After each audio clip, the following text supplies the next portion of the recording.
Item ಯಾವುದೇ ಇರಲಿ try ಮಾಡಿ ಆಚಿ ಚಿಕನ್ ಮಸಾಲಾ. ಆಚಿ ಚಿಕನ್ ಮಸಾಲಾ.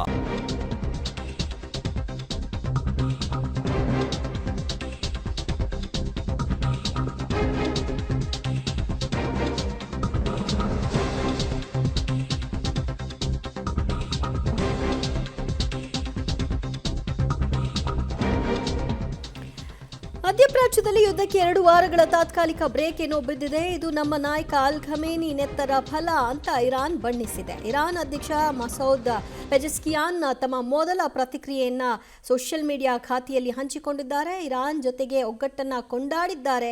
ಅಧ್ಯಕ್ಷ ಜನತೆಯ ಒಗ್ಗಟ್ಟನ್ನ ಪೆಜೆಸ್ಕಿಯಾನ್ ಅವರು ಇಂದಿನಿಂದ ಪ್ರತಿಯೊಂದು ಕ್ಷೇತ್ರದಲ್ಲಿ ಇರಾನ್ ಒಗ್ಗಟ್ಟು ಪ್ರದರ್ಶನ ಅಂತ ಅವರು ವ್ಯಾಖ್ಯಾನಿಸಿದ್ದಾರೆ. ಯಾವ ರೀತಿಯಲ್ಲಿ? ರಾಜತಾಂತ್ರಿಕ ಕ್ಷೇತ್ರ, ರಕ್ಷಣಾ ಕ್ಷೇತ್ರ, ಸೇವಾ ಪೂರೈಕೆಯಲ್ಲೂ ಕೂಡ ಒಗ್ಗಟ್ಟಿನ ಪ್ರದರ್ಶನವಾಗಿದೆ. ಇರಾನ್ನಲ್ಲಿನ ಒಗ್ಗಟ್ಟಿನ ಬಗ್ಗೆ ಮಸೌದ್ ಪೆಜೆಸ್ಕಿಯಾನ್ ಅವರು ಉಲ್ಲೇಖ ಮಾಡೋ ಮೂಲಕವಾಗಿ ಸಂಪೂರ್ಣ ಕ್ರೆಡಿಟ್ ಅನ್ನ ಜನತೆಗೆ ಕೊಟ್ಟಿದ್ದಾರೆ. ಜನತೆಯ ಒಗ್ಗಟ್ಟಿನ ಫಲವಾಗಿ ಇದು ಸಾಧ್ಯವಾಯಿತು, ಇದು ನಮ್ಮ ಗೆಲುವು ಅಂತ ಬಣ್ಣಿಸಿದ್ದಾರೆ. ಮತ್ತಷ್ಟು ಮಾಹಿತಿ ಕೊಡ್ತಾರೆ ನಮ್ಮ ಪ್ರತಿನಿಧಿ ಶಬೀರ್. ಮಸೌದ್ ಪೆಜೆಸ್ಕಿಯಾನ್ ಅವರ ಮೊದಲ ಪ್ರತಿಕ್ರಿಯೆ ಲಭ್ಯವಾಗಿದೆ. ಹಾಗೆ ನೋಡೋಕ್ಕೋದ್ರೆ ಖಮೇನಿ ಅವರ ಹತ್ಯೆಗೆ ನಾವು ಬದಲಿಯಾಗಿ ತೆಗೆದುಕೊಳ್ಳುವಂತಹ ಪ್ರತೀಕಾರ ಹೇಗಿರುತ್ತೆ ಅನ್ನೋದರ ವರ್ಣನೆ ಏನಿತ್ತು, ಆದರೆ ಈಗ ಅದನ್ನು ವ್ಯಾಖ್ಯಾನಿಸ್ತಾ ಇರೋ ರೀತಿ ಏನಿದೆ ಬಹಳ ಭಿನ್ನವಾಗಿ ಕಾಣಿಸ್ತಾ ಇದೆ. ನೋಡಿ, ಮೊದಲು ಇರಾನ್ ಪ್ರತೀಕಾರದ ಪ್ರತಿ ದಾಳಿಯ ಮಾತುಗಳನ್ನು ಆಡ್ತಾ ಇತ್ತು. ಮತ್ತೆ ಒಂದು ತಲೆಗೆ 2 ತಲೆಯನ್ನು ತೆಗೆಯುವಂತಹ ಹೇಳಿಕೆಗಳನ್ನು ಕೂಡ ಕೊಟ್ಟಿತ್ತು.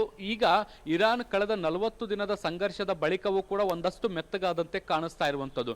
ಕದನ ವಿರಾಮ ಘೋಷಣೆಯಾದ ಬೆನ್ನಲ್ಲೇ ಈ ಎಲ್ಲ ಕ್ರೆಡಿಟ್ ಅನ್ನ ತಮ್ಮ ಮಾಜಿ ಸುಪ್ರೀಂ ಲೀಡರ್ ಅಯಾತುಲ್ಲಾ ಅಲಿ ಖಾಮಿನಿ ಅವರಿಗೆ ಅರ್ಪಿಸುವಂತ ಕೆಲಸವನ್ನ ಕೂಡ ಈಗ ಇರಾನ್ನ ಅಧ್ಯಕ್ಷರು ಮಾಡಿರುವಂಥದ್ದು. ಅವರ ಏನು ಬಲಿದಾನದಿಂದ ಈ ರೀತಿಯಾದಂತಹ ಬೆಳವಣಿಗೆಗಳಾಗಿದೆ, ಮತ್ತೆ ಕದನ ವಿರಾಮ ಘೋಷಣೆಯಾಗಿದೆ ಅನ್ನುವಂಥ ನಿಟ್ಟಿನಲ್ಲಿ ಒಂದು. ಮತ್ತೆ ಇರಾನ್ನ ಜನರ ಒಗ್ಗಟ್ಟಿನಿಂದಾಗಿ ಈಗ ಅಮೆರಿಕ ಈ ಯುದ್ಧದಿಂದ ಹಿಂದೆ ಸರಿಯುವಂತ ಕೆಲಸವನ್ನ ಕೂಡ ಮಾಡಿರುವಂಥದ್ದು. ಸೊ ಇರಾನ್ನ ಜನರು ಒಗ್ಗಟ್ಟಾಗಿ ನಿಂತದರ ಪರಿಣಾಮದಿಂದಾಗಿ ಈ ಯುದ್ಧ ಅಂತ್ಯವಾಗ್ತಾ ಇದೆ ಅನ್ನುವಂಥ ನಿಟ್ಟಿನಲ್ಲಿ ಹೇಳಿಕೆಯನ್ನು ಕೊಟ್ಟಿರುವಂಥದ್ದು. ಸೊ ಹಿಂದೆ ದಾಳಿಗೆ ಪ್ರತಿ ದಾಳಿಯನ್ನು ನಡೆಸುವಂಥದ್ದು ಅಥವಾ ತನ್ನ ನಾಯಕರ ಬಲಿದಾನಕ್ಕೆ ದೊಡ್ಡ ಪ್ರಮಾಣದ ಪ್ರತೀಕಾರವನ್ನು ತೀರಿಸಿಕೊಳ್ಳುವಂತ ಹೇಳಿಕೆಗಳನ್ನು ಕೊಡ್ತಾ ಇದ್ದಂತ ಇರಾನ್ ಈಗ ಒಂದು ಹಂತದಲ್ಲಿ ತನಗೂ ಕೂಡ ಯುದ್ಧ ಬೇಡವಾಗಿದೆ ಅನ್ನುವಂತಹ ನಿರ್ಧಾರಕ್ಕೆ ಬಂದಂತೆ ಕಾಣಿಸ್ತಾ ಇದೆ. ಹೀಗಾಗಿ ಈ ಯುದ್ಧದಿಂದ ದೂರ ಸರಿಯುವಂತ ಮಾತುಗಳನ್ನು ಆಡೋದರ ಜೊತೆಗೆ ಇರಾನಿಯರನ್ನ ಒಗ್ಗಟ್ಟು ಏನು ಅನ್ನುವಂಥದ್ದನ್ನ ಹೇಳುವಂತ ಪ್ರಯತ್ನವನ್ನ ಕೂಡ ಈಗ ಸದ್ಯಕ್ಕೆ ಇರಾನ್ನ ಅಧ್ಯಕ್ಷರು ಮಾಡ್ತಾ ಇದ್ದಾರೆ. ದಿವ್ಯಾ.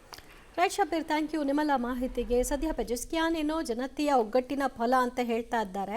ಅಮೆರಿಕಾದಲ್ಲಿ ಟ್ರಂಪ್ನ ನಡೆಯನ್ನು ಖಂಡಿಸಿ ಪ್ರತಿಭಟನೆಯನ್ನು ನಡೆಸಿ ರಸ್ತೆಗೆ ಬಂದು ಅಪೋಸ್ ಮಾಡಿದ ರೀತಿಯಲ್ಲಿ ಇರಾನಲ್ಲಿ ಕಾಣಿಸ್ಲಿಲ್ಲ ಅನ್ನಬಹುದು. ಆದರೆ ಅದು ಕಾಣಿಸ್ದೇ ಇರೋ ಹಾಗೆ ಅವರು ಇಂಟರ್ನೆಟ್ಗಳನ್ನು ಬಂದ್ ಮಾಡಿಕೊಂಡಿದ್ದಾರೆ. ಅಲ್ಲಿನ ವಾಸ್ತವ ಸ್ಥಿತಿ ಏನು, ಜನತೆ ಇದಕ್ಕೆ ಯಾವ ರೀತಿಯಾಗಿ ರಿಯಾಕ್ಟ್ ಮಾಡ್ತಿದ್ದಾರೆ ಇತ್ಯಾದಿ ಎಲ್ಲವೂ ಕೂಡ ಅಲ್ಲಿಯೇ ಒಳೊಳಗೆ ಹೇಗೆ ಈ ಸ್ಫೋಟಗಳಾಗ್ತಾ ಇದೆಯೋ ಅದೇ ರೀತಿಯಲ್ಲಿ ಎಲ್ಲವೂ ಕೂಡ ನಿರ್ನಾಮ ಆದಂತ ಕಾಣಿಸ್ತಾ ಇದೆ. ಬಟ್ ಮುಂದಿನ ದಿನಗಳಲ್ಲಿ ಇದು ಹೊರಗೆ ಬರಲೇಬೇಕು. ಇವಾಗೇನೋ ಇವರು ಜನತೆಯ ಒಗ್ಗಟ್ಟಿನ ಫಲ ಅಂತ ಹೇಳ್ತಿರಬಹುದು. ಆ ಒಗ್ಗಟ್ಟು ನಿಜವಾಗ್ಲೂ ಇದೆಯಾ ಅನ್ನೋದು ಮುಂದಿನ ದಿನದಲ್ಲಿ ಕಾಣಿಸ್ಕೊಳ್ಳುತ್ತೆ.